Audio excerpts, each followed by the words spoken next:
The third major reason why people don't become as successful as that they would like to be is because they don't realize how many of the options there are out there.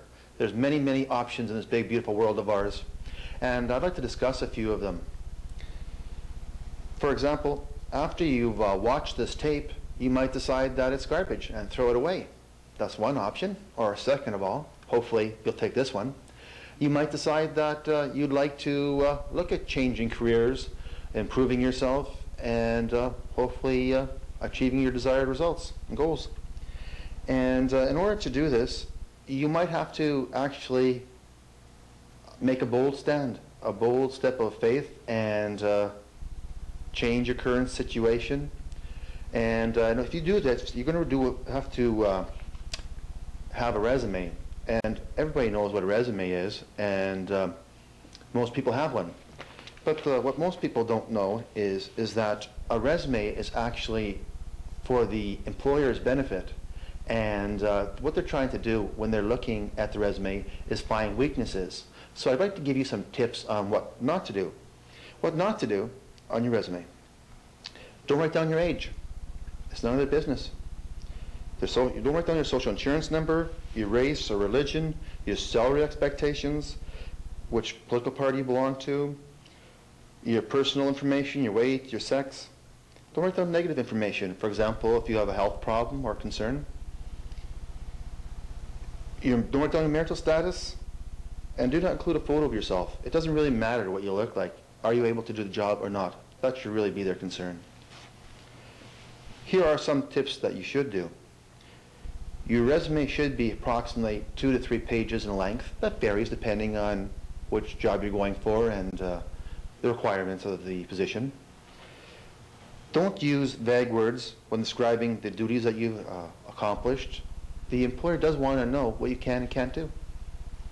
Your resume should always be neatly typed, clean.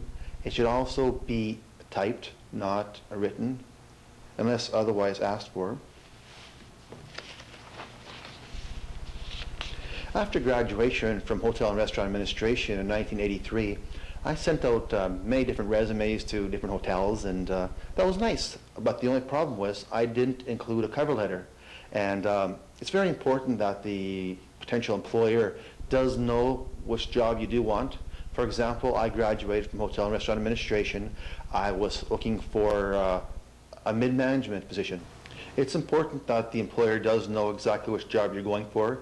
If you're going for the dishwasher job, that's great. Or if you want to be the CEO of the corporation, that's also wonderful. But it's good that they know that. Let's take a look at the cover letter. The cover letter definition of what that is. A letter of application sent with a resume in response to an advertised position. It goes in front of the resume when you're sending it in. The advantages of a cover letter: it gives an employer a quick summary of who and what you are. It highlights unique things that you have to offer, contributions.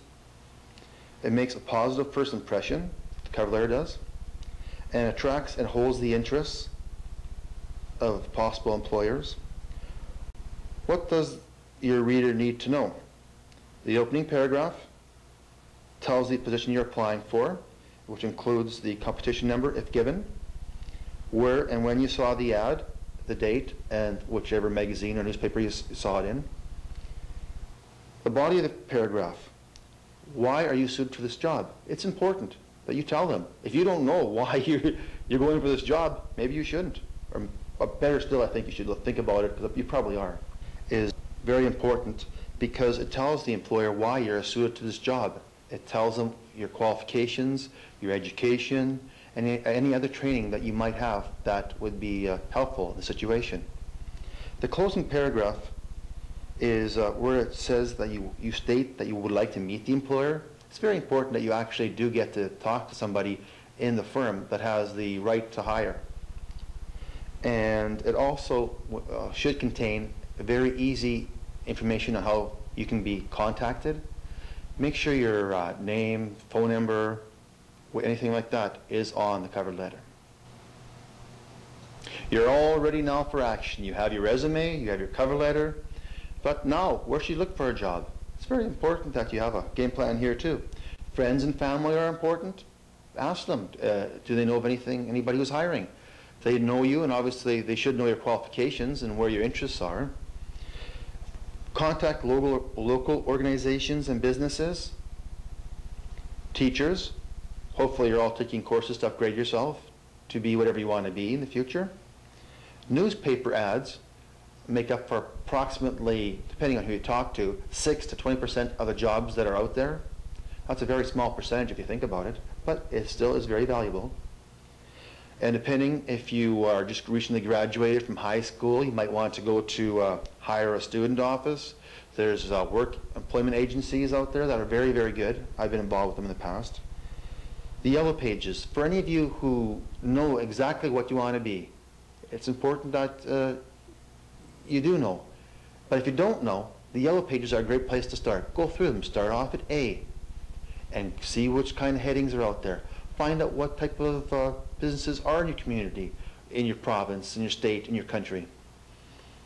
Your school and your college, or your colleges in your neighborhood, are very helpful as well. They usually have career counselors, and they like to help.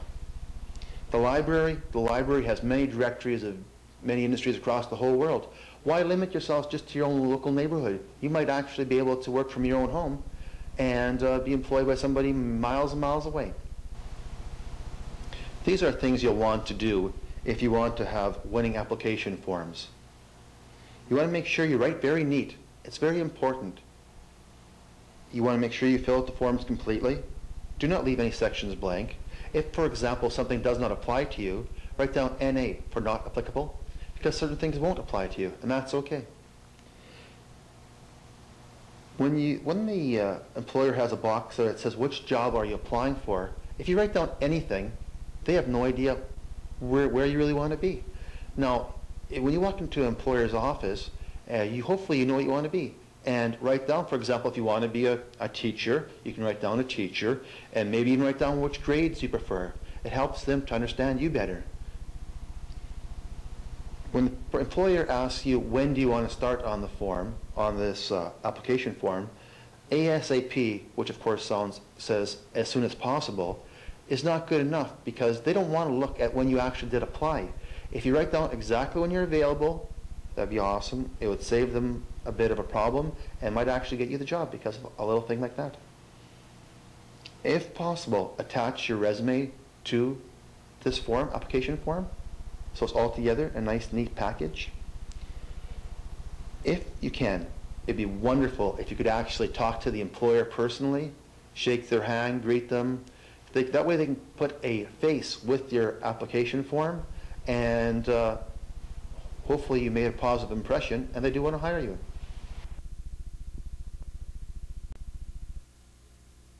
These are things you will want to do on a job interview. You'll want to read company literature beforehand. It's good for you to know what the company does and what their interests are and where they're going. You want to dress neatly and act naturally. You'll want to make sure you present all relevant credentials. Be prepared to discuss any weaknesses you might have. We all have some. Hopefully you evaluate yourself and figure out what yours are, because the employer would like to know. For example, occasionally when I get nervous, I talk a little bit fast, and that's something for me to overcome. Be honest and serious and sincere with what you have to tell the employer. Look the employer in the eye. Make yourself understood.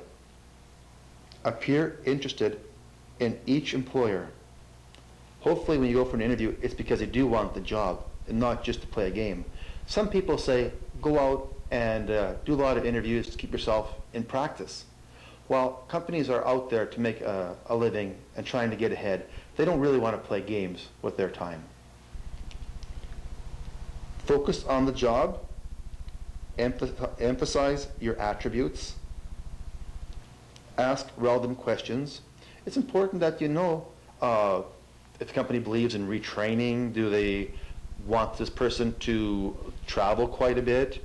Do they want to stay home full time? Evaluate each opportunity objectively and communicate promptly. If you hum and haw and have to scratch yourself on the head, and they begin to think that maybe possibly you're telling them a story, and it's better to be honest whenever and always. finished discussing the various topics and aspects of looking for a job, which is very, very good. But some of you actually might be looking at different options. For example, you might become entrepreneurs. Now, I've been an entrepreneur and I love it. As far as I'm concerned, that's the ultimate place to be. You can actually control your own schedule. You're free to do what you want, but you do have to be committed. 80% of new jobs in today's world are created by entrepreneurs. And I think that number might go even higher. Let's do a little test to see if you might be qualified to be an entrepreneur. Please be honest with yourself. Get a pen and paper ready and write down yes or no to these following questions. As far as personal resources go, do you have the energy to tolerate the long hours and concentrated effort? There will be long hours, especially for your first couple of years. It's not just going to be golfing all the time. It would be nice. I'd like that too. It's not the real world.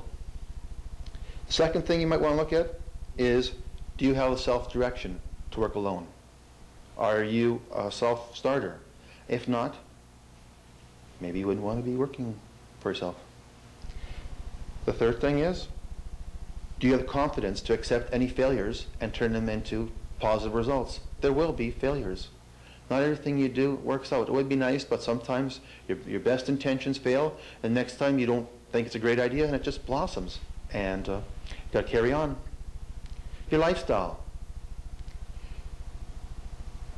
Will you be able to keep your family involved and informed with what's going on in your business? It's very important, and most of us like to keep our spouses, our partners informed, even be it through good times or bad times. And I know I've made this mistake myself in the past, and I haven't asked for enough help, and it's caused problems. But decide where you are in this area. Will you be able to work weekends and evenings, holidays? For the first while, you might have to. Finances. Will you be able to set a budget and live by it? Now, for example, if you've allotted X number of dollars for your home expenditures, for be it food, groceries, mortgage, whatever. Now, can you stick with a budget? Because your business, you might have allotted maybe, for argument's sake, $1,000 to the business a month. Now, if things are a little bit shy there, you might be tempted to take away from your own personal income, your own personal resources. And that could cause hardship on the home. I don't recommend it. So evaluate that area as well. Stability in your home. Are you and your spouse, partner, whatever the case might be, are you both in agreement to start this business? You do require not just the physical help, the financial help, but you will need the emotional support as well. Now, as far as I'm concerned, you can see that as far as options go, I prefer being an entrepreneur. I will always be an entrepreneur. Even if I'm working for someone, I will be looking for my next venture. Hopefully you are too. With 80% of jobs today being created by entrepreneurs, that is a very good indication that that is a very positive trend that should be out there for a while. Now, in conclusion, after reviewing this tape and taking notes and doing some serious heart searching, hopefully you realize that the three major things that hold us back from being as successful as we'd like to in this world are, one, our attitudes, or number two, we should look at the possibility of changes. Sometimes change can be good. Some of us go through it willingly and some of us go through it grudgingly, but it will have to be done. And the third is, always remember there are a lot of options in this world, and I think that you should evaluate which ones are for you. When you wake up in the morning, do you wonder why your life's so boring? Instead of asking why your life stinks, do something positive that makes you think. Open your paper to the classified. There's something there to satisfy. By improving your education or getting a job, don't just sit there like a rotting log. Life goes on. Live it.